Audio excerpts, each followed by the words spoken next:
शैलेश आज पढ़ लिख कर एक बहुत ही ऊंचे पद पर कार्यरत था। अब वो एक सरकारी अफसर बन गया था जो कि अब एक शहर में रहता था। वो अपनी माँ का इकलौता बेटा था, पर बदकिस्मती से उसने अपने पिता को बहुत पहले ही खो दिया था। वो अभी 4-5 साल का ही था कि सड़क दुर्घटना में पिता की मृत्यु हो गई थी। माँ ने ही उसे पाल पोस कर बड़ा किया था। माँ ने शुरू से ही दुख सितम को सहकर हर तरीके से, हर प्रकार से मेहनत मजदूरी करके उसे उसके पैरों पर खड़ा कर दिया था। वो लोगों के घरों में झाड़ू बर्तन करती और फिर बचे समय में सिलाई करके अपना और इस बेटे का खर्चा निकाल लेती थी। मन में एक ही उम्मीद थी कि जल्दी ये बड़ा हो जाए तो दुख के दिन बीत जाएंगे। पर आज समय इसके विपरीत था। जब शादी हो गई तो शैलेश की पत्नी अपनी सास को बिल्कुल भी पसंद नहीं करती थी। वो उस बूढ़ी को जरा भी इज्जत नहीं देती और अपने पति से हमेशा ये ही शिकायत करती कि वो उसके स्टेटस को खराब कर देती है।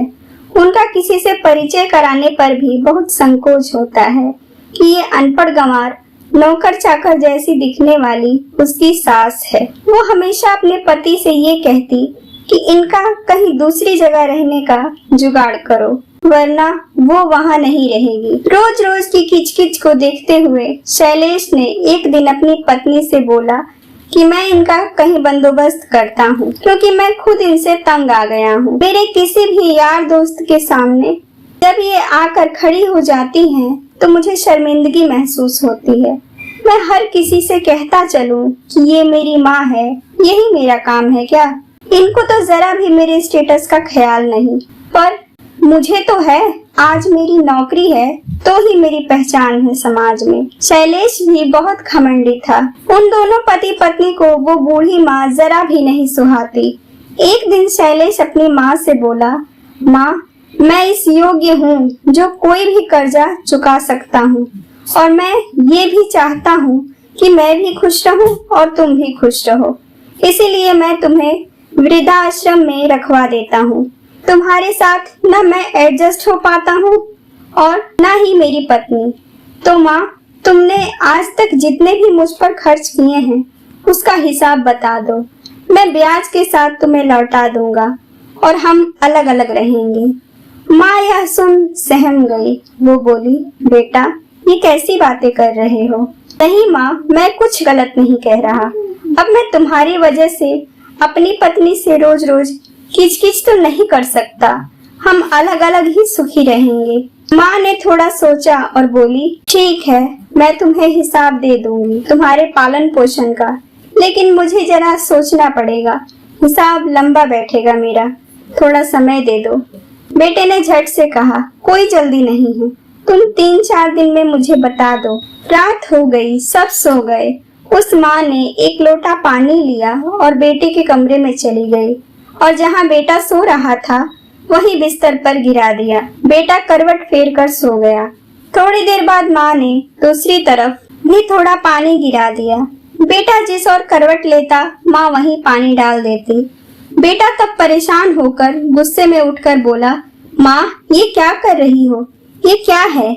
मेरे बिस्तर पर पानी पानी क्यों कर दिया? माँ बोली, बेटा, तूने मुझसे पूरी जिंदगी का हिसाब बताने को कहा था।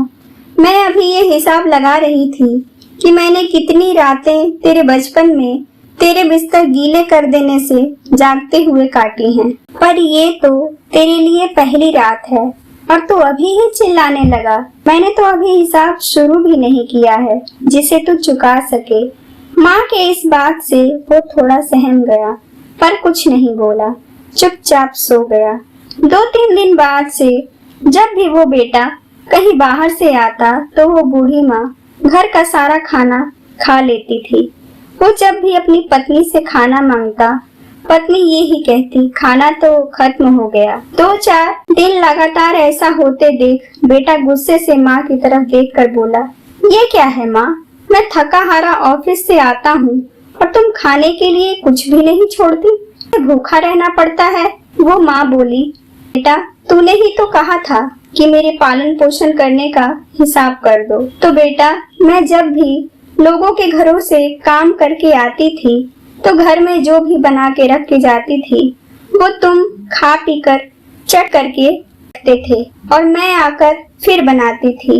या कुछ नहीं रहता था घर में बनाने को तो भूखे ही सो जाते थे, पर इतनी खुशी दिल में रहती थी कि मेरा बेटा आज खाना खा लिया है। किसी किसी दिन मैं जानकर ही अपने हिस्से की कोई चॉकलेट मिठाई भी तुम्हारे लिए घर में रख कर चली जाती थी, क्योंकि तुम बचपन में घर में चीजें ढूंढ ढूंढ कर खाते थे और बाद में मुझे ये देख बहुत खुशी होती थी। तुम तो 1-2 दिन में ही घबरा गए ऐसा होते देख।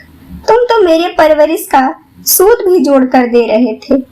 वो बेटा इतना सब सुन बोला, ओ मम्मी ये बात थी, चलो कोई नहीं, आगे से ध्यान रखूंगा, तुम सारा हिसाब मुझे बता दो।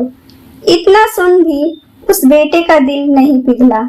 1-2 दिन बाद रात के 2 बजे वो बुढ़िया अपने बेटे से बोली, बेटा जरा मुझे पानी दे दो। वो तुरंत उठा और पानी दे दिया। फिर 1 घंटे बाद वो बोली, बेटा जरा पानी देना। वो फिर उठा और दे दिया। 3 बार होते देख वो झल्ला कर बोला, ये क्या है माँ, कितना पानी चाहिए, उठो और लेकर पियो या मत पियो, दिमाग खराब करके रखा है। वो बुढ़िया बोली, बस इतने में ही गुस्सा हो गया? मैंने तुझे जब भी जिस वक्त जो मांगा तुरंत ला कर दिया, चाहे जब मांगा दिन या रात और चाहे जितनी बार मांगा, और तू मुझे हिसाब दे रहा था। माँ के ऐसी ऐसी बातों को सुन बेटे के दिल को झकझोर दिया। उसने पूरी रात ये सोचने में गुजार दी। उसे ये एहसास हो गया कि माँ का कर्ज आजीवन नहीं उतारा जा सकता। वो अगले दिन अपनी माँ के पैरों में गिरकर माफी मांगने लगा। उसकी माँ बोली, बेटा तुझे अपने साथ मुझे नहीं रखना तो मत रख। पूरी जिंदगी जब अकेले कट गई तो अब बची खुची ये भी कट जाएगी। मैं खुशी से वृद्धा आश्रम चली जाऊंगी, पर तूने जो ये मुझे कहा कि मेरी परवरिश का कर्ज तो उतार देगा या चुका देगा, तो माँ की ममता का मोल तो नहीं दे पाएगा, या कोई भी बेटा माँ की ममता और प्यार को नहीं चुका पाएगा, क्योंकि माँ की ममता अनमोल होती है जिसका कोई मोल ही नहीं लगा सकता।